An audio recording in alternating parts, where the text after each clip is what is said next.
It's time to get sexy, so watch Secular Sexuality Live Thursdays at 7 p.m. Central. Visit tiny.cc/YTSS and call into the show at 512-991-9242 or connect to the show online at tiny.cc/callsex.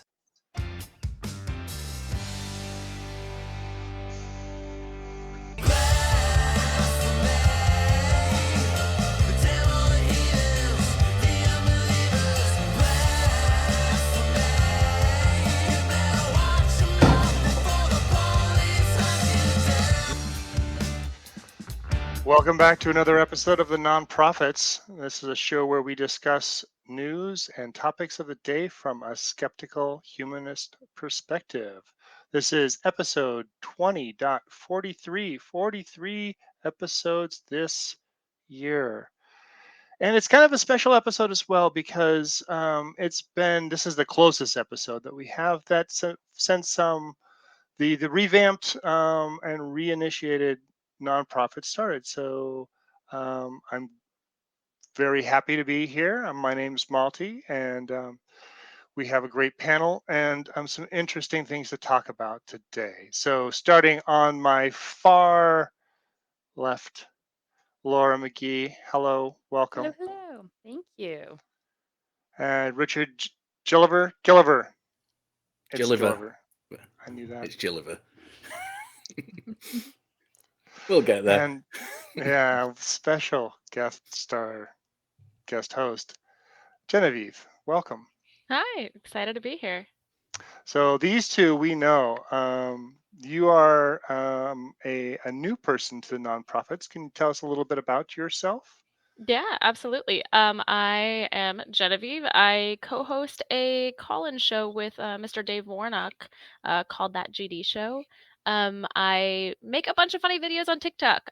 So if you're not scared of the dancing children, you should come check me out there. I do a lot of discussion about science and religion. And yeah, that's been my jam. It's been really great doing shows like this. I'm so excited to be here. Great, thank you. Welcome to So I just want to make sure that I get out of the way.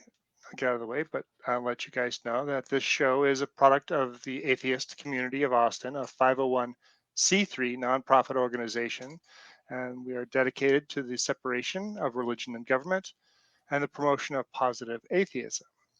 So today we're going to be talking about Sean Moon's Tennessee Training Center, uh, Ronnie Floyd's resignation from the Southern Baptist Conference, a fight against woke indoctrination, and looking back segment. Haven't done a looking back for a while, but we'll do a looking back at the great disappointment of 1844.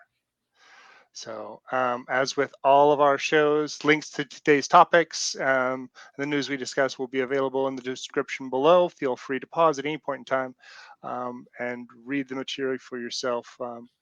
Don't just take our word for it, and we want you, but definitely come back and check out what we have to say as well. So, with that, we'll get right on to our first segment. I am going to call Mooney 2.0, Tennessee Training Center. Uh, this is Sean Moon. We had talked about him and his buying of property in Texas in an episode not too long ago. And it's not too surprising for me to hear about this, him buying some more. So our first article is coming from Vice by Tess Owens. On October 12th, 2021, MAGA gun church that worships with AR-15s has bought a giant mountain property in Tennessee. So with that, the Moonies, they are no stranger to financial transactions of large size, involvement in politics, and preaching in the Pentecostal church. Like I said before, we talked about in episode 2027 about Sean and his checks. We have a clip of that episode. I'd like to share that with you right now. he follows and was in favor of our previous president. And in an interview, he had referenced that he is determined to take up arms solely to defeat the political Satanism. And I took that as meaning, defeating the secular world with, Holy Scripture and things like that. And so I wonder how much of, that type of language solely has to do with, their faith, or is it just a type of business venture in order to put themselves on a type of political and overarching business pedestal? Yeah, I did notice that that Sean's brother, you said it was Jason? Correct, Justin. Yeah, Justin. He did finance the purchase and the rehabilitation of this 40-acre compound, or somewhat. I believe that was in the article as well. Yeah. Yeah.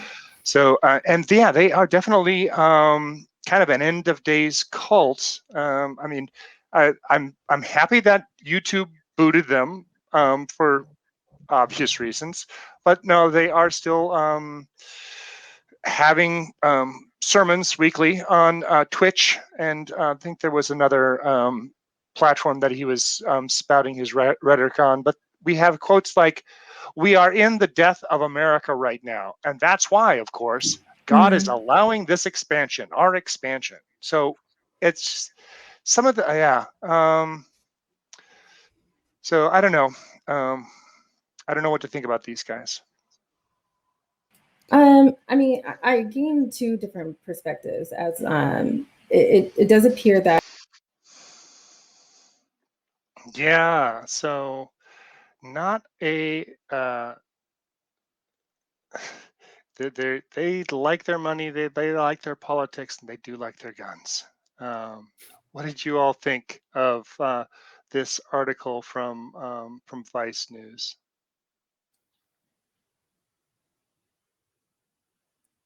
Laura, you're muted, I think. Oh, am I muted?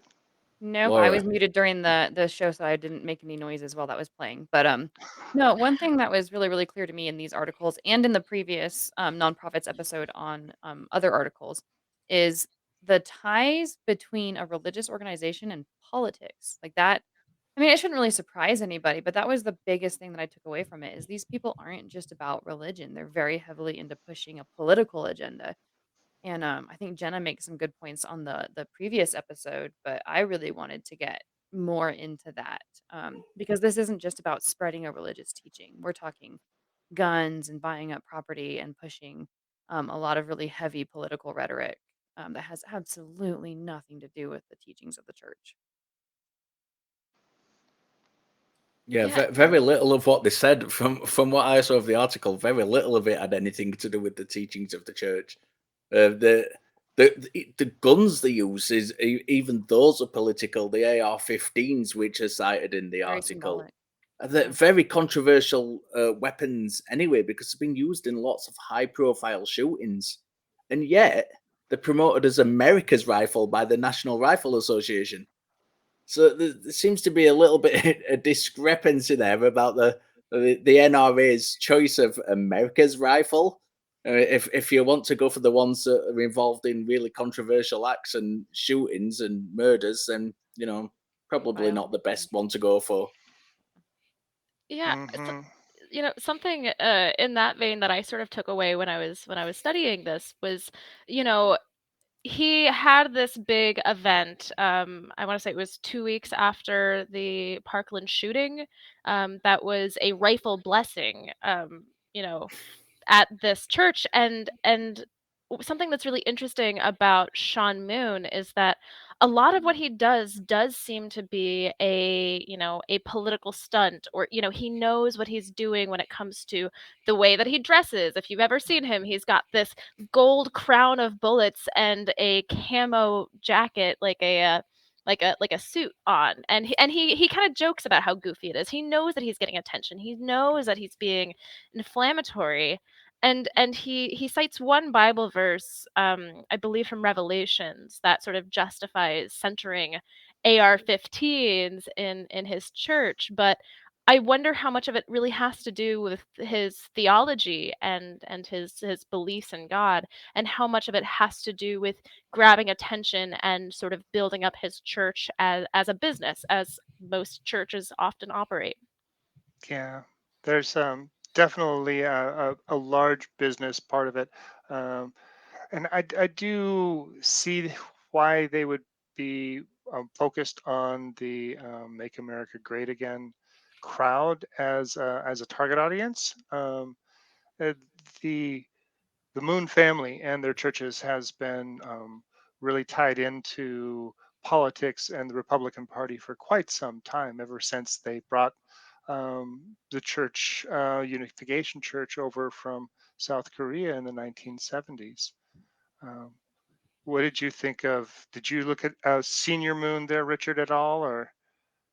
No, to be honest, I was so taken aback by uh, the kind of political thing like Laura was talking about, and I know we said they've not got very biblical teachings, but they do have like a um allegations against them, as with lots of little cults like this, of abuse and coercion, Hmm, and they have an annual pilgrimage where such evil things as mental illness and infertility, and indeed homosexuality, can be ritually beaten out of people in a Wow. process Mhm. known as Ansu, which is bizarrely described as a form of ancestor worship.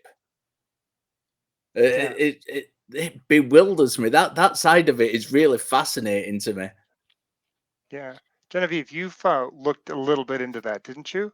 Yeah, I it was interesting. I watched a lot of interviews with ex-Moonies sort of talking about their experience, and I think one of the most bizarre ones, because yes, you're right, they do have this pilgrimage where they will spend hours just beating themselves, in this, ritual that, they say sort of brings them to like the spiritual plane with their ancestors. Um, and and yet a lot of the abuse that has happened through the church, it's a lot of it is in line with like what you see with Jehovah's Witnesses, where people join this cult, with as in with many cults, and one of the first things they do is they cut you off from your family. The other interesting thing that Sungmyan Moon, because we're talking about the Unification Church here, which is a separate somewhat entity from this church in Tennessee that just bought all this land. I think that's important to clarify. But it's been fascinating seeing the differences and similarities between Sean's church and the church of his father, the one that was known for that pilgrimage and those beatings, and their biggest claim to fame being marrying hundreds of strangers at the same time in this big ceremony. The Hmm. financial abuse that I found with that was interesting as well. Both Sean and his father, Sun Myung Moon, um, seem to really prioritize building their church and their following, not just as a cult, but as a massive business empire. Um, Malty, I was wondering, because you did some digging into the Unification Church as well, and the financial ties that I found were, astounding. I was wondering what you felt about that. Yeah, yeah. The ties between the Korean intelligence service in the 70s and um, Chung Young Moon's purchase of the Washington Times, a right-leaning newspaper, which then he was the pretty much it was the Fox News before Fox News was there. We then built that into a multinational right-wing news network, which is I think still run by um, the Unification Church.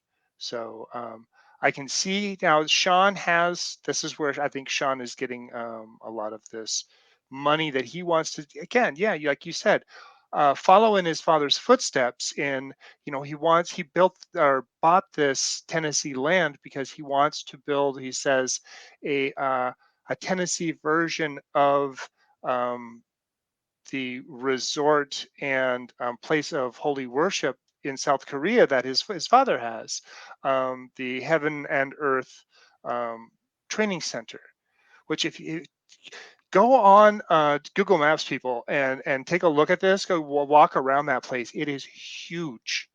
And for him to be wanting to do this, I'm a little more leery because when I see pictures of the property that they bought, it looks more like a different kind of training center, let's say.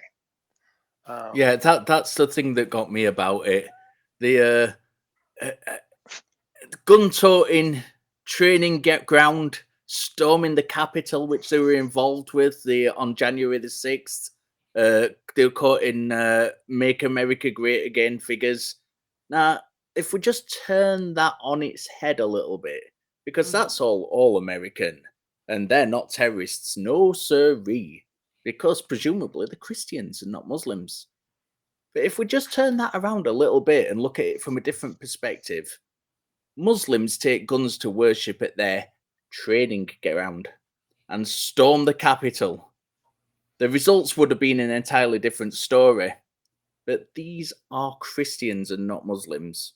And Sean Christians was don't at do the anything Capitol. wrong. Yeah, exactly. Yeah, so that actually was something that really, really impacted me. And so I did a lot of research and found nothing, by the way, about whether or not they're on an FBI terrorist watch list. And I used to be able to access that kind of stuff. Like I would through when I was in the military, we had access to that kind of stuff, but I don't anymore. And just on the Google interwebs, unclassified stuff, I couldn't find any publications of the current terrorist watch lists. I would hope that with their and I know that there's a lot of ties between politics and different government entities, so you really never know exactly how deep these guys are in. And I don't want to get too conspiracy theory on that, but one would hope that with their activities and their blatant, obvious gun toting and their rhetoric that they are on the FBI watch list. But that was my first concern is, Richard brings up a good point. If they were of any other religion, especially Muslim, but pretty much any other religion, they would be seen as a threat. But because they're Christians and they have good American values, they're not, at least Well, not outwardly. yeah, I think the Sean's father had ties to the political party and the government. So I don't know how much that would carry on to him and his brother's businesses. But I mean, they haven't been had a problem with the law. I mean, they've been in jail and still been able to do quite a good business, at least Senior Moon. Back, there's just so much depth here. Just I can't seem to figure out where to start. Oh yeah, you were talking about the Genevieve. Can you talk a little bit about the Moon and Martyr campaign? Because you had looked into that a little bit, didn't you? Yeah, I did. I mean, there's this, you're right. It's so difficult to figure out where to start in this story because it's so there's so many different facets and it just weaves in and out of this mainstream far right, politics. But some like a little aside that was so interesting that you had mentioned was so, in 1982, I believe um he was charged with conspiracy to file false tax returns, obstruction of justice, and perjury. And that was the same year that he founded the Washington Times. And then in 1984, he was sentenced to 18 months in prison. I believe he served 13. And typically one would assume that your church leader, and it's not just that he's a church leader, they believe that he is the second coming of Christ himself. So you would think him being, imprisoned for all these crimes, would be a horrible, horrible PR campaign. But it turned into this gold mine because immediately the Unification Church was able to spend millions on advertisements in major newspapers, not highlighting the crimes that he was actually indicted for, and what he was serving time for, but as as a figurehead of Christian persecution. And it's amazing all of the different organizations that they got to sort of go along with this. I mean, the National Council of Churches and the Southern Christian Leadership Conference, and I believe even the ACLU signed some of these ads. And so they took this, bad situation and sort of they took advantage of this threat of Christian persecution that happens with the Christian majority in this country, ironically. And he had support from Jerry Falwell. I mean, and that goes into his ties with the moral majority and their massive influence on the Republican Party as we know it. Hmm. It's a fascinating story. I would encourage everybody to dive into this, read about it. There's so much that we could cover that I know we won't be able to get to. Right. And Yeah, Lord, when go ahead, Richard, please. Moon Senior was as Genevieve correctly said, considered the second coming of Christ, but it was self-proclaimed. Yeah. It tickled me a little bit.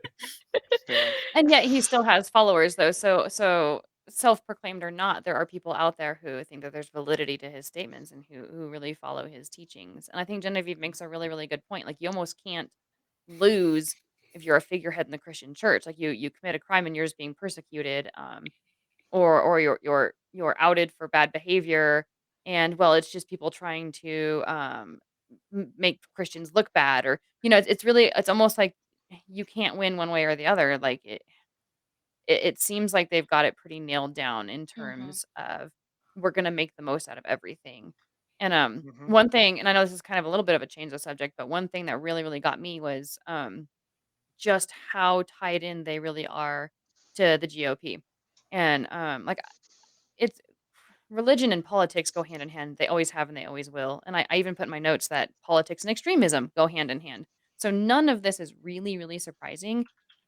But at the same time, when you think of Moonies, you think of, oh, fringe group, cult group, no big deal, whatever.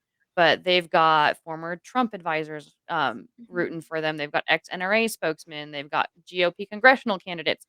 So they really are really well embedded into the political process, and that's really what I found the most terrifying about all Yeah. these articles. Yeah, once again, I have to clarify that, Sung Myung Moon had his own church, and then after he died, his son, split away, and there's bad Yes. blood between this church and that. But Yeah. what's interesting was that, Sung Myung Moon, he wasn't just like a fringe cult. Like when you think of the Moonies, most people wouldn't assume that this was a major, major political influence. I mean, he was met by Reagan and Nixon, and he was friends with Bush Sr. He started, the Washington Times is one of like the foremost conservative, publications in DC. And with his son today with the Rod of Iron Church, he's got Steve Bannon and GOP candidates coming to speak at his events, and I actually I watched this interview with some people who were at one of these events that he had, and and um and the interviewer, who was from Vice, had asked, this middle-aged, white conservative Christian man, like 20 years ago, what do you think you would have said if I told you you would be at this, Mooney's event? And he said, not verbatim, he said, well, I don't know what I would have said then, but back then we weren't under attack the way that we are today, where our Second Amendment wasn't under attack. There's this paranoia that is just flooding the, conservative party today. That they brush aside some of the weirder culty things about it. The second coming of Jesus being this Korean man, and everybody will speak Korean, and they can put that aside because they feel threatened and paranoid enough about the state of America today. That has been fascinating, and seeing the parallels between Sean and his father, Mhm. um, it's it's a fascinating and terrifying story. Yeah, it is. Richard, any last thoughts before we move on? It just always fascinates me how these things are so intertwined, as several people have said already, with politics, religion, and I don't understand how, if something like this, it can't be so blatantly seen to be, like we said before, if this was an Islamic group, they'd be straight on the terrorist list and shut down. The Mhm. Christians, so it seems okay. That's the bit that I find mind-boggling about it all. Yeah, yeah. And just a little bit of a side, I think um, the animism kind of came from the um, ancestor worship and the floggings, kind of came from the South Korea side, where that it was a type of Christianity that that dovetailed quite well into the Pentecostalism, where spirits are quite rampant. So I Mhm. could see how that was. There was fodder, there was fertile ground for those seeds to be sown. All right, thank you all. I'm gonna be moving on here. Um, Viewers, because you've been so dedicated and spreading the good news of our faithless nonprofits, we now have, drumroll please, 9.58 thousand subscribers, heading towards 10,000 in even a faster rate. So thank you so much. Once we reach that 10,000 subscriber threshold, we'll be able to start doing fundraisers. So you're watching us now and you haven't subscribed, please hit that like button, subscribe, share the link. Um, I've seen it started to come into more feeds, or heard that is. So the faster we can get this ball rolling, the faster it's going to pick up speed. So please help us out. Let's get the word out there so we can start helping with these fundraisers. And once you hit that like and subscribe button, turn your notifications to on. Um, so also, you are aware that the Atheist Community of Austin has another YouTube channel, or if you haven't, you should be. Please check out the Atheist Experience Network. It's a channel where you can find all the ACA shows in podcast form.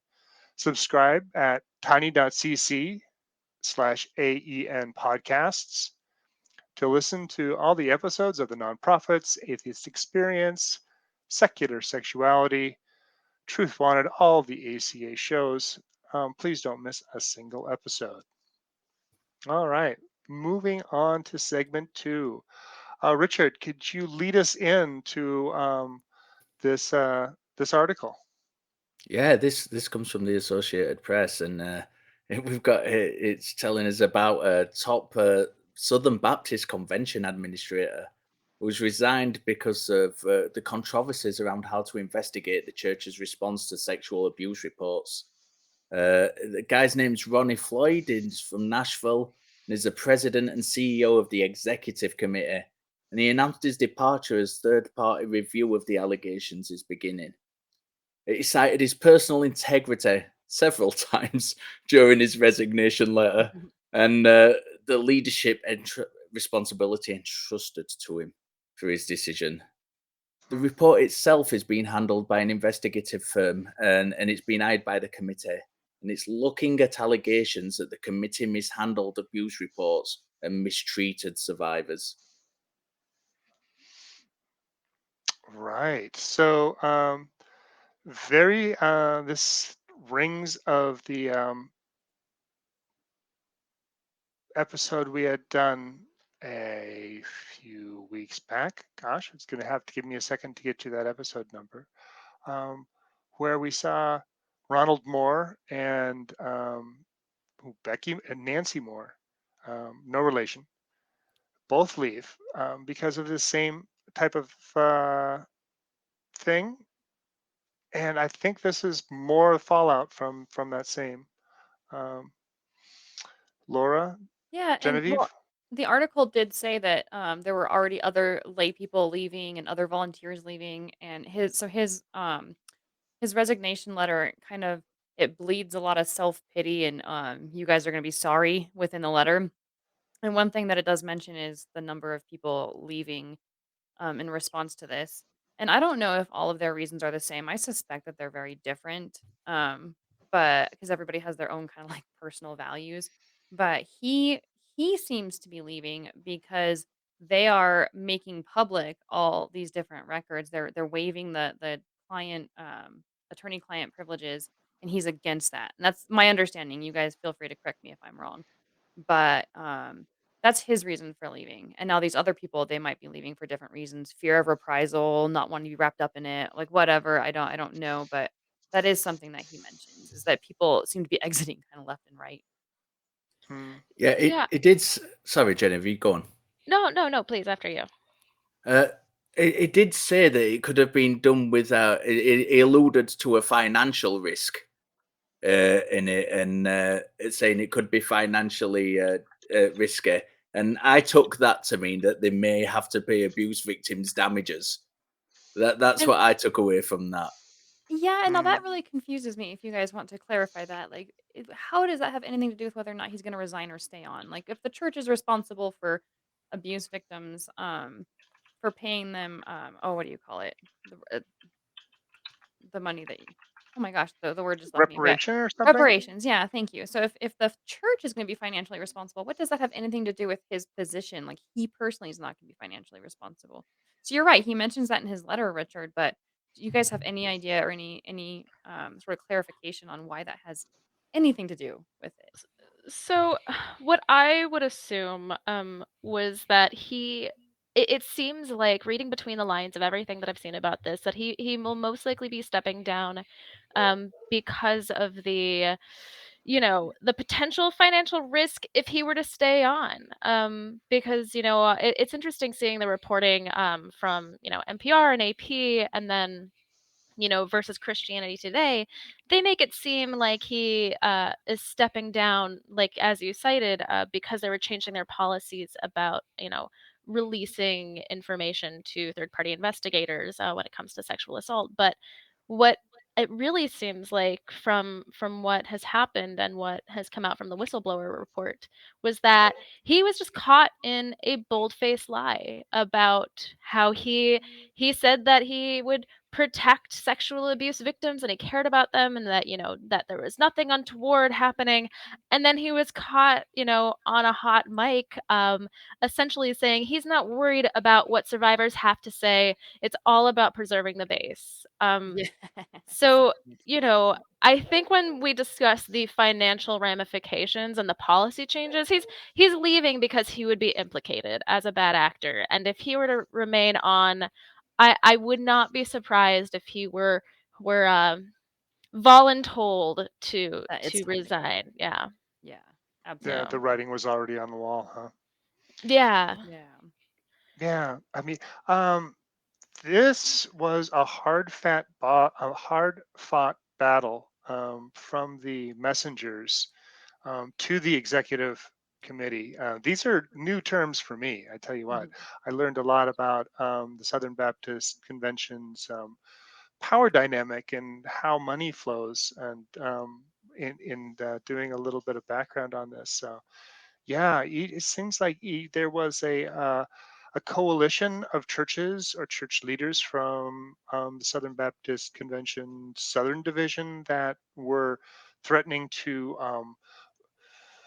direct funds to more to better directions to fulfill the goals of the Southern Baptist Convention, other than sending it to the committee. That they were about ready to turn off the tap, and it was 3 weeks that they were going back and forth, looking for this, and it from what I heard that the council has to follow the what the broad member base says in their bylaws, and they weren't. The definitely the council of messengers were saying, we want this to happen. We want this independent investigation to go on, and we want it to be open to everyone without, without confidentiality agreements being made. And that was the sticking point for a long time, and it went for quite some time. and up to the point of you're not going to get any money before they caved. Mhm.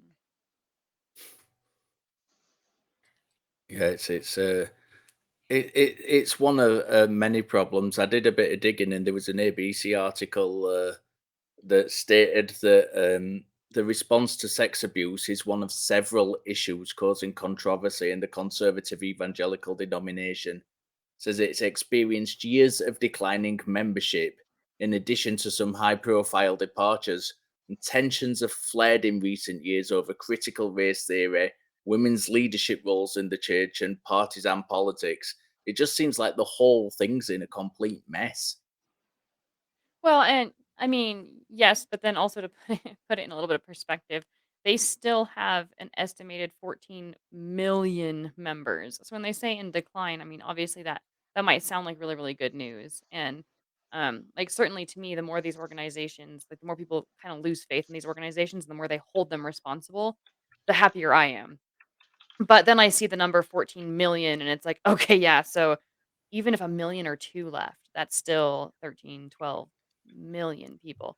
So we have to keep it in a bit of perspective that this is still a very, very large, powerful, influential, organization. Genevieve? Yeah, I mean, I'm just I'm so sick and tired of talking about churches and Christian churches in particular sexually abusing victims, and then the ones who aren't abusing them are the ones who are covering it up. I was even a little disheartened when I was reading articles, sort of covering this, because it wasn't centered on, what these victims have gone through, or anything that has to do with their struggle and their trauma, and it all has to do with, well, what does this mean for the church? um and it's, once again, it's the bottom line. It doesn't, the individuals don't matter. All that matters is how many members can they keep, how much tithing can really go on, and this is something that sort of frustrates me just when it comes to biblical morality itself, is that, you know all sins are equal. So it's so easy for them to sort of brush off something like sexual assault when perhaps in their eyes, homosexuality is much more egregious. Just sort of speaking from Right. what I've heard from friends who went to, Southern Baptist conversion therapies. I had a friend who was told, these people, people who had molested family members or had done horrible, horrible acts, mostly it was sexual acts of violence, you know, they're better off than you because they can repent, and that is fine. Once you repent, you're fine. You have a lot of work to do because it is, your homosexuality is in your bones. And that's sort of been a theme with a lot of Christian sexual abuse, is that not only is there sort of this patriarchal structure where the status of men is prioritized over women, but if you do an oopsie like sexual assault, you can just repent and you're forgiven. And that's just, it's not how the world works. It's not how it's supposed to work. And to them, it's much more important to let that sort of happen and then just really, really focus on maintaining their power so they can spread the good word of Christ. And it it truly is heartbreaking. Yeah, it's infuriating actually, yeah, and, I agree with you. And what was really, really interesting about his, resignation letter, that really got me kind of fired up is, so it's a very, very drippy in the "Please pity me," and, "Here's all the mistakes you guys made," and all this other stuff, and a lot of, putting guilt onto the Southern Baptist Convention. But then there's maybe 2 or 3 sentences about, "Oh, yeah, and we care about these people, and we care about the victims." But even then, like, even when he's giving what little bit of his resignation letter, giving that little tiny bit to the victims, even then, it's for his own glorification because it's all about, "Well, I as a husband and a father and a grandfather, I care about these people, and you guys should know how much I care about these people," and, it really reeks of, self-aggrandizing and not even really necessarily reaching out to the victims or apologizing to the victims in any way, shape, or form. Yeah, and I just want to reflect what both of you have just said. That for me is the biggest problem with this story. I read a lot of articles on this story, and every single one, see, the abuse victims themselves seem to be an aside. It was the difficulty it was causing for the Mhm. church and the denomination's future, which seemed to be the top priority. And that I just couldn't believe it. There was nothing. There was nothing really about the victims in there. Yeah, and tons of articles out there on it. Don't get me wrong. The articles are not few. But you're right. They all focus on the church itself or the individual members who are implicated or stuff like that. But you're right. Nothing about the victims other than the fact that they're there. Yeah. The It please. Oh, I just really quickly, I just wanted to say that, I spend a lot of time talking to people who have deconstructed, within the past couple years. And the Mhm. biggest complaint is that, these, heads up at the church, are so concerned about maintaining their viewership and their members. Um but then they refuse to listen to the people who have left. And they are so loud. There is a huge deconstruction community who can tell you this is why we're leaving. It's because you're hypocritical. It's because of all of this that you're trying to cover up. It would serve them so much better if they could actually just listen to the genuine complaints from people who are leaving and people who are victims, and they wouldn't even be in this mess. It's it's so funny how so stupid they are for doing this. It would be funny if it weren't so horrific. So Yeah, agree. so Yes, Imagine the horrific. as you moral integrity if churches and organizations based on like the faith of God and the love of Jesus and stuff were to just say like, yes, our CEO got caught doing this and we are going to kick him out and we're going to punish him and we don't want that kind of stuff and we don't represent that and here we're telling you guys all of it, we're exposing all of it. Imagine the moral integrity that that organization would have. And yet that's never the way that seems to be handled. Yeah, I am. I'm hopeful that the bottom up type structure that the SBC has can push for some positive change, as it continues to crumble, but Mhm. let's just make it not putrefy as quickly. Um, like for this to go to as far as it did, to have a bring in a second what's the word, independent, excuse me, um, Investigative. investigation Yeah. on these allegations, and to have that, what is that they say here, all six of the Southern Baptist Seminary presidents made public statements calling on the executive committee to stop stalling and follow the will of the convention members, and they threatened to redirect funds. So yeah, I mean, I can see, as the grassroots membership um, becomes the next generation that is okay with people being who they are, the color they are, the Mhm. gender they are, whatever they are. Yeah. Um, that the pressure that they can put then on the command structure, the church hierarchy, I'm hoping can lessen this, and try to bring more light upon it. Um, I'd say you'd have a much greater chance of that happening in a structure like this than in, say, a structure like the Catholic Church, where Oh I don't yeah. know that they Absolutely. would have the same amount of top down. Um, so yeah, I'm glad to see that there's change going on, that this review is going forward. But yeah, Mhm. Southern Baptist Convention is not in good shape. No, I Yay? yeah, I do want to just thank the whistleblower, who is Philip Bethencourt, who put together. He was in these meetings. He recorded all of them and then wrote this letter just exposing everything. And I can only imagine how difficult that was for him. Um, Yeah. you know, I you're right. It's kind of yay that this. it would be kind of cool if all of this just went away and we could just not, base our world so much on the Bible. But I do recognize that, faith is something that is so, so important to people. It it consumes your entire essence of who you are and your worldview. And to Mhm. go against your church the way that Philip had to, um, I'm I'm really happy that if this church exists, if Christianity is going to be such an unfortunate dominant force in this country, I would at least like to see more Christians like him doing the right thing when the church will refuse to.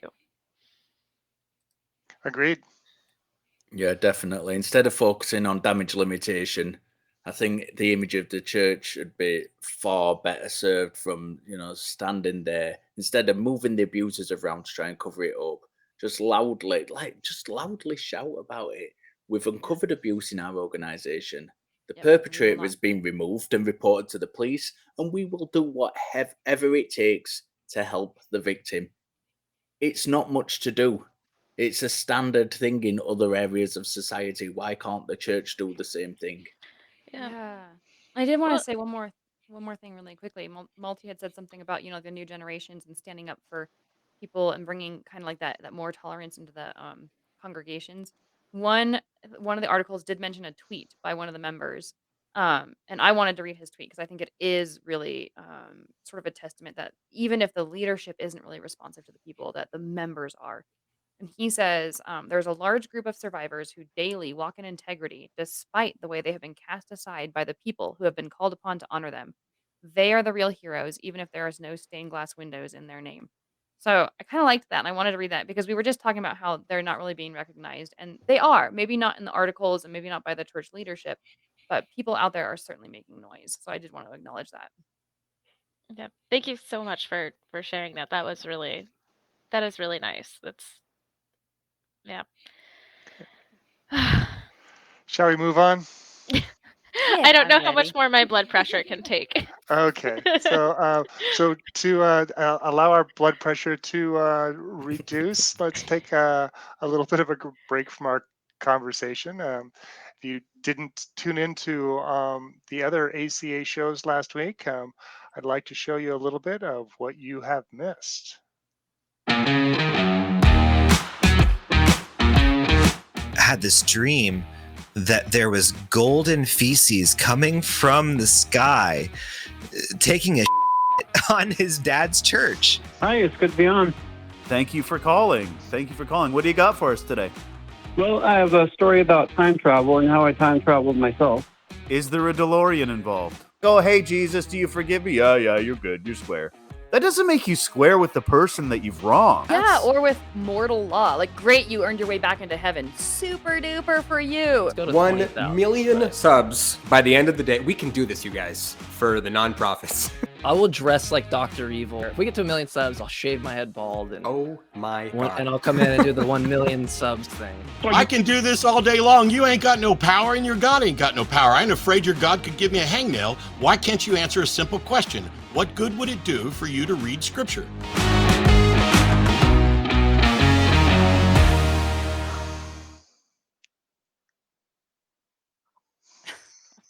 I always love those. Those are always so good. That was great. Thank you, Laura. That was super duper. That was super duper. If that's not sarcasm, I don't know what is. Oh, so moving on, our next segment. Laura, you're going to lead us in on this. Yes. So I am not personally someone who has had children, but I know, Laura, you have children that are in school, and same with Richard. I have right? children that are in homeschool, and then I do have stepchildren that are in public school. But this next article was particularly interesting to me, and I did ask to be the one to introduce it. So it's from Popular Information, and it's titled "The Right-Wing Operatives Orchestrating the Attack on America's School Boards." So this is particularly interesting to me because even in our area, and not them specifically, but irate parents have been harassing parents who support things like masks in school and vaccinations and stuff like that. So parents have been actually like run off the school grounds and like they'll be chasing their cars as they're driving off and they've interrupted school board meetings even here locally. So when I saw this article, I was like, "Oh yeah, no, this is very widespread and this is a problem." So this article is about this group, and it does go into other groups as well, and it kind of highlights that this is an ongoing problem with people being given death threats, with school board meetings being interrupted, people being shouted at and threatened, and like knocking on the windows during the meetings. But this particular group is nasty. And what they're doing is they're trying to push sort of a right wing agenda into the public school system. And what's interesting about this is that basically their rhetoric. So they say that their job is to reclaim the schools from sort of extremism and what they call a woke curricula. Whatever that means, I think it'll be fun to get into that. Um, but they say that they are a national and they're called I should go back to what they're called. PDE is the Parents Defending Education. Um, and their reported sort of slogan is that they're a national grassroots organization working to reclaim our schools from activists imposing harmful agendas. I found that kind of interesting because here you have this group that's trying to push a really heavy agenda. Agendas like still having prayers in school and not teaching about what is it called? Critical race theory, which isn't, by the way, taught in grade schools, by the way. But they're they're they're really pushing this agenda of what can and can't be in public school, and yet they're saying that their agenda is to stop people from pushing their agendas in public schools.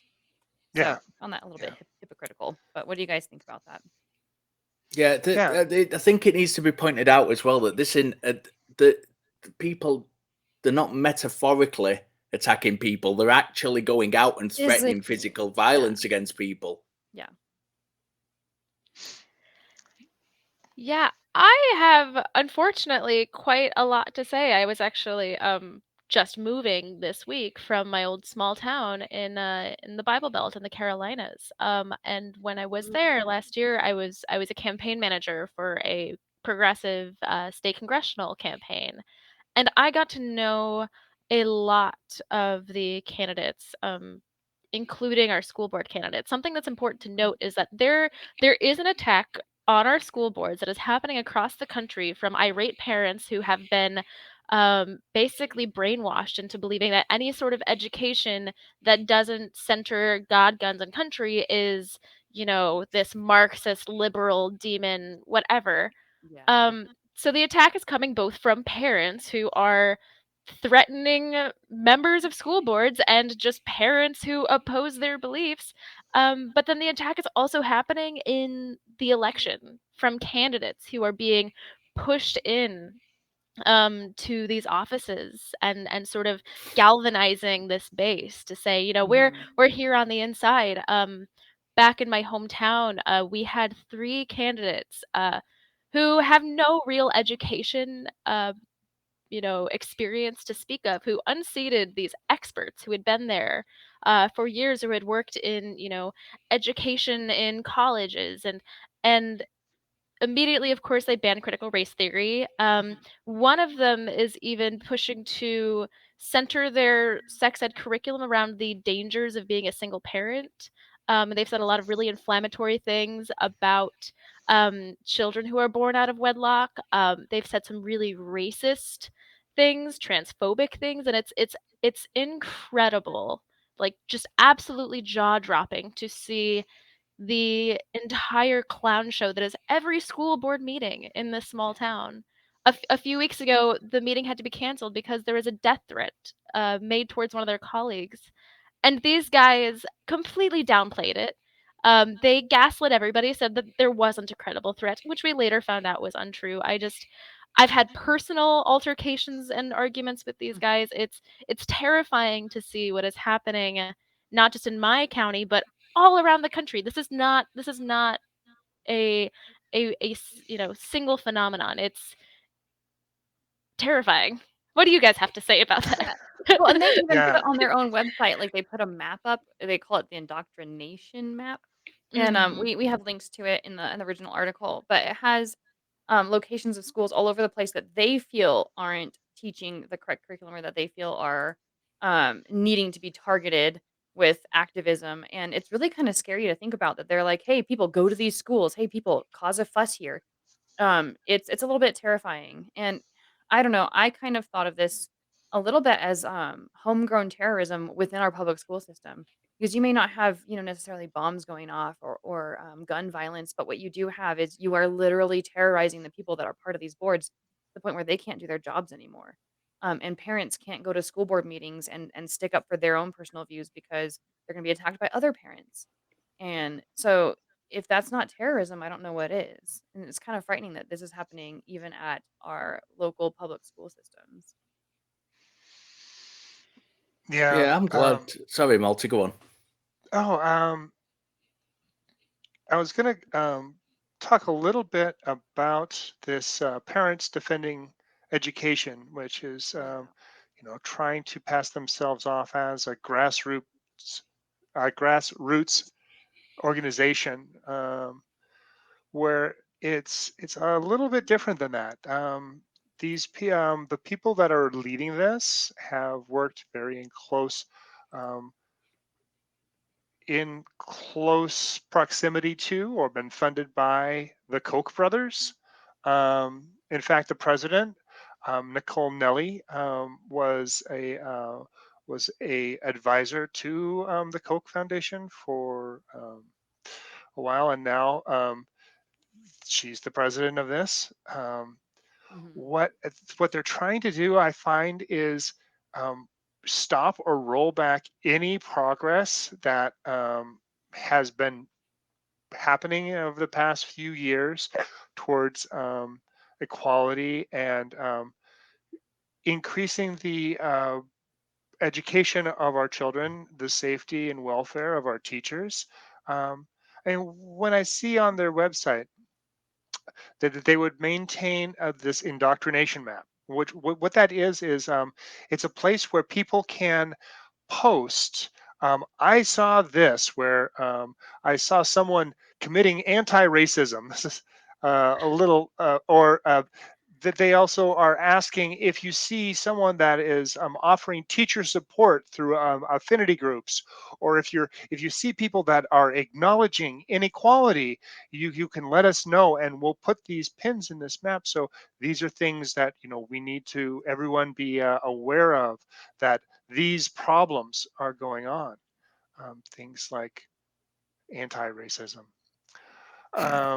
Yeah, but when you get people like Tucker Carlson and Fox News, then promoting this stuff, um, it can kind of get some traction, and that's very, very scary. Yeah, and I'm glad you mentioned the how well funded and how well backed it is, which I didn't mention when I first introduced it, and I'm glad you did, because there was also another, they're both of these groups are really well funded, but there was another one they talked about in the article called "No Left Turn in Education," and I'm just going to read it here. What the article says about it. It says that they were a relatively small unit until Fishbein appeared on Tucker Carlson Tonight, which you were just talking about, right? After which the group's Facebook page shot up from fewer than 200 followers to over 30,000 overnight, right? So we're talking about some pretty well-connected, well-funded people who are able to just grow their numbers in this absolutely tremendous way. It's kind of frightening. And their rhetoric sounds really, really good. Like, oh, we don't want divisiveness in our schools. We don't want to teach hate. They're teaching a political agenda. It all sounds like something that if I didn't know what they were talking about, I could get behind, Mhm. right? If I didn't research it and know what their rhetoric was really about, I would be like, yeah, yeah, yeah. We shouldn't have like radicalized agendas being taught in public schools, right? But they're talking about things like pro LGBT messages and good sexual health education, and um, I just think it's I don't even know what to say about it other than like Mhm. it's a little bit I know you are, but what am I ish? Like they're the ones that are so radical telling us that this is how Yeah. we need to teach our children. And yet their messaging is so well-meaning sounding, you know. Hmm. Yeah, I mean, that is one thing that the right does so well, which is messaging. I mean, look at the terrorist insurrection on January 6th. It was people praying and waving flags, and they sort of co-opted patriotism itself, as sort of like this monkey or for I'm going to stop every progress, and I'm going to, do everything in my power to make sure that I maintain the power to oppress other people. But you're so right that they are so good at messaging. And it's not by accident. I mean, it's sort of what we're touching on here. This is so well funded. The other thing that the right is so good at is just astroturfing. They are experts at sort of utilizing social media, to astroturf these movements. Which I don't know if you're familiar with that term, but it Not at basically all. means, yeah. So we talk about grassroots campaigns. Astroturfing is where you know basically from the top down you make it seem as if this is a grassroots campaign, but it is completely artificial. It is funded by the Koch brothers or by these major figureheads behind the scenes. They are so good at that, and it's so sad to see, because in a lot of the towns that I've been to campaigning and sort of talking to these parents and these individuals, is that they believe wholeheartedly that they are on the right side. They think that they are good American Christians. They truly are terrified that our country is under attack, that children are being taught this evil Marxism, and they're being taught to be gay, and I was all about of to say these that ridiculous homosexuality things. can be taught in the first place. Yeah, absolutely. They're so afraid of representation. But I feel for a lot of these parents, because they are genuinely terrified, and Fox News, OAN, all of these organizations are so good at inciting that fear. Oh, and It's stirring it up. Yeah, Yeah. I know I have a very close absolutely. family member with whom I've cut off ties who spouts this rhetoric, and I even put that in my show notes that like this really scared me because um I have family members who believe this kind of stuff and who are so closely aligned with this message, and to try and talk to them or talk them out of it or reason with them is very, very, very difficult. And like what Mhm. I was talking about with the hey, the rhetoric sounds really good even to me if I didn't know any better. One of the things they said about accepting LGBTQ children was that it represents the dismantling of the family unit, right? Which to me is abhorrent. Like the fact that you can even say that about any child and their sexual or gender preferences or how they feel or how they identify, to me it's absolutely ridiculous. But when someone else hears dismantling of the family unit, that causes real fear. That causes like panic that we are going to come apart as a social like weaving, right? And so yeah, I'm right there with you. Like I it's a mix of pity for these people, but then also just I'm infuriated by it. Yeah, Yeah. sometimes I'm so glad that I don't live in America, and this is one of those times. Don't get me wrong. Don't get me wrong. We have our fair share of like parents who get want to protest against schools here. That we've had a few cases of like Muslim parents going down because they've not been happy with what, but that's reactionary. And that's Mhm. completely different to what's happening here because this is something that's like been underscored throughout the American education system as something that's bad, and it's a movement. This isn't a reaction to something, it's a movement dressed up as a reaction to something. And that's Right. what's dangerous about it. Yeah, I was gonna correct you until you said that dressed up as because that is how they speak. No, we are reacting. Like you are trying to change our school systems. You are trying to indoctrinate our children. You are trying to sneak your agenda of intolerance and hate into the school system. Although I'm not sure how understanding racism and being compassionate towards LGBTQ people can possibly be hate and and Hmm. and dismantling. But yeah, you're right, it is dressed up as a reaction, but it's very proactive. When I first saw this indoctrination map, before I got an understanding of what it was, and I saw the little pins as places where I thought that they were actually going and doing action. And I'm like, oh my gosh, look at the East Coast. But no, this is where they're seeing things like I say, positive. This is places where they're seeing things going awry or going to the left. So, I mean, that actually, when I look at this map and now I see all these pins, it does make me a little more happy, especially all the ones in Texas and That's all a good down way the of looking at East it. Yeah. Coast. So it is good to see that there's some forward movement Hmm. in the education front. You just really quickly. It's funny because you Oh, mentioned Texas. I didn't even think about this before, but the so the entire school curriculum and what gets published in textbooks, a lot of that is centered around what Texas wants because they are such a huge market and some of these publishers are based there. And the irony of these guys coming and saying that this leftist agenda is what we're reacting to. Um, we actually have a lot of really right-wing bias in the way that we currently teach Teach things like schools. history and science. Like Right. you've already won. You have already won. You have already sort of diminished the science and history that is in the books that exist today. Why are they complaining even more? It's so terrifying and I do pity them to see that they've invented this sort of boogeyman. And yet if they just actually focused on what has happened, like unfortunately they've already won. So Yeah, that's and it. the point Oh, go you ahead, make Richard. about sorry, the point you make about the publishers being based in Texas, I think that's we've touched several times in the past on the non-profits about the school boards being like petitioned to try and get things like creationism taught um, as legitimate scientific theories when they're just not. And that in part is because if they get in Texas, that's where the publishers are, and then it can be spread throughout the US. And And it it becomes is more meaningful. it's concerted effort, and there's real reasoning behind it. But they don't seem to understand the this isn't just they're not just threatening uh, the school board members physically. They're not just threatening them with violence. What they're actually doing is putting their own children at risk to bad ideas and bad thinking. And that's one of the most dangerous things about this whole thing. Yeah.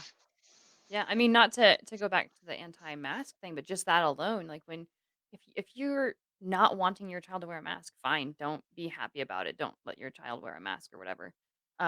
But to cause that kind of violence and disruption in the schools and to demand that there not be a mask policy at all whatsoever, if you think about it, it's like, look, um, you may or may not agree that masks help, but they don't hurt, right? And so, whether or not you know the science behind it, whether or not you completely agree with it, to just tell your child, like, hey, we're just taking precautions. Maybe this precaution helps, maybe it doesn't, right? But we're just going to take a precaution versus I'm not going to have my child wear a mask, right? Like, you bring up a really good point. Like, the different rhetoric that they're spouting and the things that they're actually fighting against really do bring harm to their like actual harm to their children.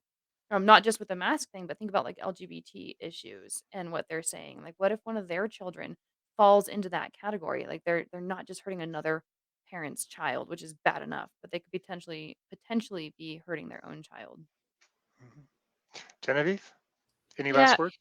you know, I think Laura, you bring up such a good point, and the sad thing is because I know a lot of these anti-mask and anti-vax parents, Mhm. they in their mind they would never do anything to harm their children. They think that they're helping them. They think that they're standing up for what's right, and it's just with how many children have gotten sick, with how many parents are sick, with schools closing, with everything going on, it's just it's so heartbreaking to see parents who genuinely think they're on the right side of history or who are helping their children just actively hurting them Yeah. so blatantly. I think if they could somehow wake up and see this, I would hope that they would be horrified. Yes, well said. All right. So, with that said, let's go ahead and move on to our last segment of the day. This actually will be a looking back. Yes, I am very excited to talk about this one. So this article actually, it comes from Mr. Ronald Bruce Meyer. He published this on Free Thought Almanac about 10 years ago in 2011. But we're talking about the Great Disappointment, which is equal parts funny and sad. So so yeah, this month or this week actually will be the anniversary of the Great Disappointment. This happened in the 1840s, thanks to a man named William Miller. He was a Baptist preacher who truly believed that every single line in the Bible was equally important. Nothing could be thrown away. And he had come to this, like many other people, made these calculations to pinpoint exactly when Jesus would return and the end times would be here. His initial prediction was for sometime between March 1843 and March 1844.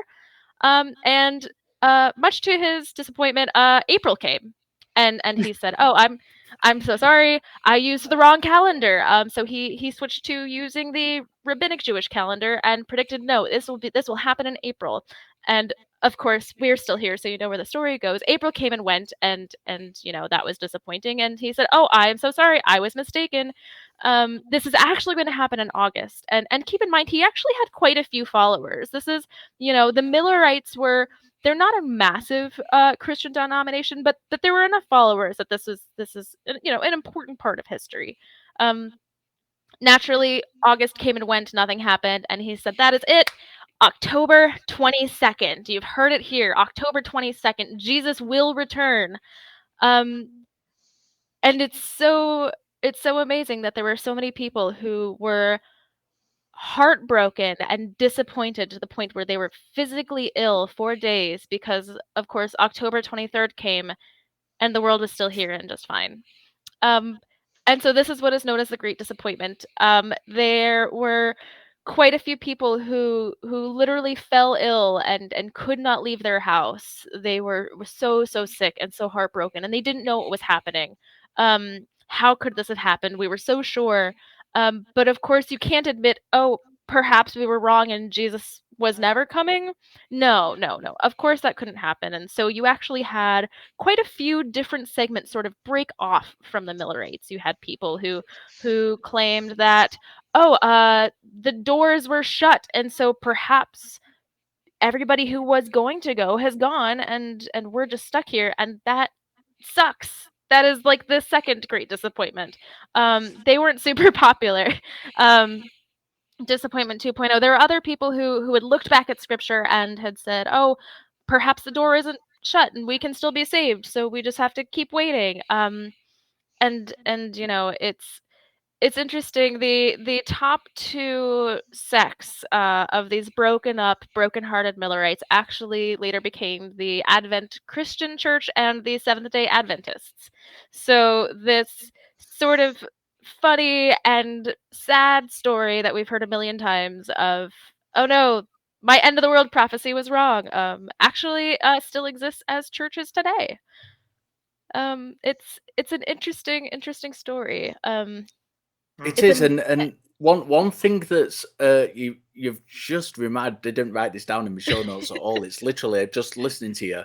It's just that this is carrying on a long tradition from the beginning of Christianity, because there's a scholarly kind of almost consensus that Jesus himself was a rabbinic end of the world preacher who was basing what he believed on the book of Daniel. And he believed that it's thought by some scholars that the world was going to end in his own lifetime, and when it didn't, the texts had to be his words had to be reinterpreted. So by the time you got to John, and John writing his gospel, Jesus wasn't talking about the end of the world in his own lifetime. What he was doing, he was talking about a kingdom coming far in the future and a heaven in the sky that everyone went to, rather than the Daniel kind of idea that heaven was going to be on earth for 1,000 years. So this has got a long tradition. And Jesus Mhm. does also say, like, at the very least, that his followers are going to, like, some of his followers will still be alive when the end comes. Yeah, Mhm. yeah. Right. So even though he acknowledged it wasn't in his own life, he still believed. And I say he as in the written Jesus, not the actual Jesus, because we don't know. Um, Still says that within your guys' lifetimes, and that has to be Mhm. reconciled and tossed around by all these different people who are calculating now these modern dates, right? There has to be all this justification done. But you're right, it goes back to the very, very, very beginning of the teachings. And he said, you know, my followers, like some Mhm. of you will still be alive when the end comes. Yeah, it's a Matthew 16:28. You know, it's I can only imagine it that that was the initial great disappointment. It's another Christian tradition. There wasn't a pagan holiday, so they didn't co-opt it, but it's yeah, it's interesting too, because I, you know, I've talked to some friends who are theologians, and really there was sort of this period of time after, allegedly after Jesus's death where people were upset because they didn't think he was coming back. They said, "Wait, Yeah. you know, you said truly I say to you, like, not all of you will taste death before this happens." And what do you know? Rome comes and ends his life. And they're sort of scratching their head, and that's, Mhm. it's interesting, with Paul really being the one who sort of brings up this movement of Jesus has returned from this vision. Yeah, that was sort of the original good news, but there's there's so many people throughout history who have done the calculations and say that the world will end, you know, either 2012 or Y2K, or there's this long history, and I know people today who believe that we're in the end times. Yep. Um Hmm. Yep. I have family members who believe that. Yeah. Yeah. yeah. Yeah. Yeah. So you also, so Richard has said you made him think of something that wasn't in his show notes, and you did the same thing for me. One of the things that you made me think about was how eager these people are for the end to come. Like, I mean, it's one thing if you think that eventually, hey, I'm gonna die eventually. That's not gonna change, but I'll be going to heaven, so that's great. And eventually, when I do die, I'll go to heaven. Fantastic. But for people to be cheering or like really wanting the end of this particular reality or life to end so that they can go to heaven, it's kind of frightening, like that people are so eager for that to happen. Not only because they're eager for this particular life to end, which I kind of dig, um, but because they just, the thought of all the people that once that happens that are going to spend an eternity in hell burning and suffering and in terrible anguish while they're lounging it out in heaven, and that's okay with them.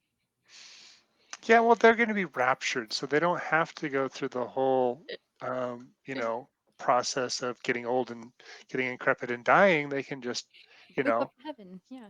just poop up right to heaven. You bet. One of the things that you said, that was in my notes, but you reminded me of, was the term "good news." The Mhm. Millerites did a lot of publications. They had put out like three different, were targeting women. They were targeting the science community. They were targeting different people that they're to try to bring them in and to their denomination. And it seems so familiar throughout this entire Mhm. episode of how these, whether they be religious or not, groups are using their propaganda and the dissemination of propaganda for, for their own goals. I was going to say for ill-gotten good, but I don't. Is it ill-gotten if they actually believe what they're doing? I you just reminded me of something that is in my notes, but I wasn't necessarily, front of mind. It's so easy to laugh about this stuff. It's funny. I mean, it reminds me of, in Parks and Rec, you've got the reasonableists. They sort of joke about that constantly. It's really funny, but and even people at that time found it funny. It was kind of heartbreaking to see that a lot of these Millerites, they were being tormented and mocked by their community after October 22nd, really just pouring salt in the wood. There's Miller was quoted saying these children were running up and said, "Oh, have you not gone up yet?" It's just sort of, sad, but we forget, because this is funny and kind of silly and goofy. There are very real ramifications to holding these end time beliefs. So Yeah. it is ill-gotten if a majority of Christians in America believe that Jesus is returning in the next 50 years. Why should they care about climate change? Why should they care about the long-term consequences, or any of our actions, if in the end it's not going to, if they don't think it's going to be an issue? Um, I spoke to a friend who had said, um, she she wanted to take care of the environment because that's what, the Bible says to be a good steward, but God would never let something happen that wasn't in his plan. And so clearly climate change isn't going to be an existential threat, because of course the kingdom will come before that. But please, what were you going to say, Laura? Oh no, you had just made me think of something from the previous I think it was segment 2 when we did the talk about the church and sexual assault allegations. It kind of justifies the idea what you were just saying, like, oh no, this is part of God's plan, or God will take care of it. It kind of justifies some of the sweeping under the rug aspect of a lot of their actions. Is like the well, it'll all get worked out in the end. God will take care of it. These people will either be forgiven, or if not, it's God's choice. These people who are maybe the sexual assault victims, God knows they're suffering. He has a plan for their suffering, and that works me up more than anything. The idea that, oh, God has a plan for that child that died, or God has a plan for that child that was raped, or whatever the case may be. That really fires me up. But what you were saying, it kind of comes full circle with all of these different articles that we're talking about, where people really do truly believe that, well, yeah, it may not be good right now, but it's all part of God's plan, and that results in a lack of action that could potentially make something better. Hmm. Hmm. Yeah, you're Yeah, you're 100% there. I think prediction itself is an excellent area of study for critical thinking. It allows us to delve into and give specific examples of how easily and in what way the human mind is flawed when it comes to how bad our brains are at certain things. And I think that's the biggest thing I took away from this story. All of my show notes are about how easily deluded we are, and how bad. Laura's probably fed up of me saying it. I know. No, And keep saying it. I Preach it, say brother. all the time, all the time. Yeah. Our brains are crap. They really are. We're so easily confused by things, and this is a prime example. Prediction in any form is a prime example of that. It's so easily unraveled when you look into it. There's no prediction being made ever which is a kind of religious prediction which has got any substance to it that stands up to scrutiny. Yeah, Richard, this will make you feel better because you were just apologizing. But this is literally the first paragraph of my show notes for this particular one. Okay, question. How many times exactly has the world not ended? Answer: every single time. These articles are great illustrations of the lack of critical thinking and the presence of hypocrisy in the teachings of the church, blah, blah, blah, blah. But you're absolutely right. Critical thinking is the piece that's missing here the most. And it results in, in a lot of post hoc justifications for why it didn't actually happen the way that they said it was going to happen. That's true. Mhm. You know, I one thing that has happened is we have just about come to the end of our time. So I'm gonna ask if any of you have um, just ending thoughts for this article or for the articles in general. Please speak up. What, Laura? What do you have anything to end with, or you just sounds like you just kind of did? Yeah, I'm good. But if you want me to keep talking, I'll keep talking. So, I think. I don't know. That's entirely unlike Laura. I don't. Every article I think as we could go on and talk about for a long, long time. There's I think one of the biggest things overall we need to take away is that the church really needs to. There's nothing wrong with believe. If you want to, I'm going to get so much flack for this. If you want to believe in God, that's entirely your prerogative. There's nothing wrong with that. But don't make excuses when it fucks up. You know, if your church is doing something wrong, own it, take responsibility and admit it. And that's the way, you know, that's what the Bible taught, integrity and honesty and slavery. And, And slavery. And oppression of women. you know, Yeah. practice what you preach. Don't try and cover things up. People will respond much better. Genevieve. Yeah. Rich, I mean, you brought me to my last thoughts, which is, you know, I know so many Christians who are wonderful people. They read the Bible and they interpret Jesus as this amazing, you know, progressive activist who, you know, hung out with sex workers and you know, stood up against corruption, and it informs them in a way that they behave you know, with this sort of radical justice that I, you know, is inspiring and that I enjoy. I've met a lot of them just through my own activism. But this is the problem, is that, you know, it's wonderful if you use the Bible to sort of influence your life in a positive way, but there are infinite interpretations of the Bible. You could believe that the Bible tells you that Jesus carried an AK-47 or an AR-15. I'm sorry. You can believe that it's more important to preserve your base and not report sexual assault.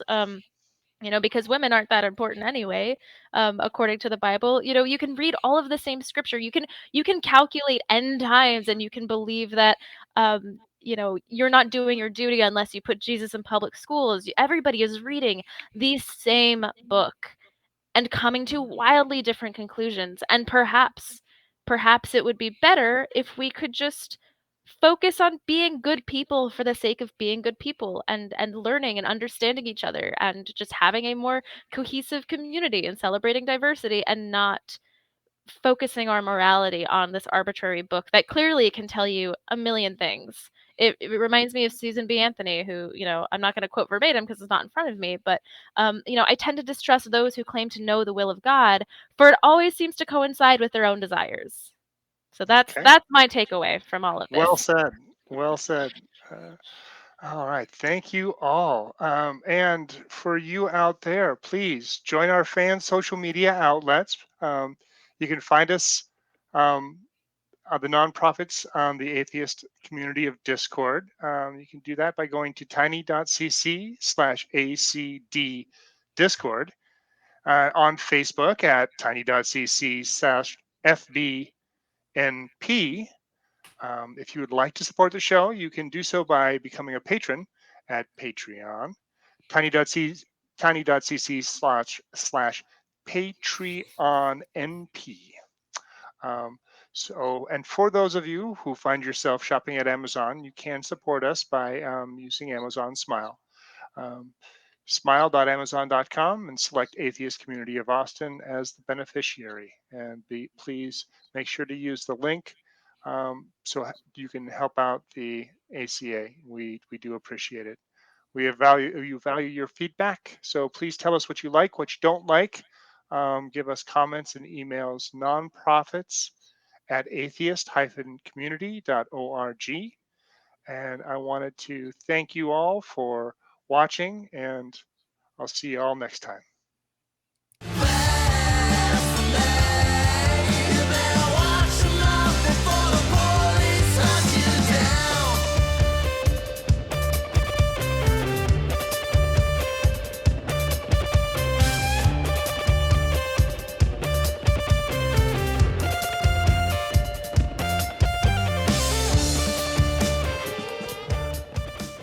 Watch The Atheist Experience live Sundays at 4:30 p.m. Central. Visit tiny.cc/YTAXP and call into the show at 512-991-9242 or connect to the show online at tiny.cc/callaxp.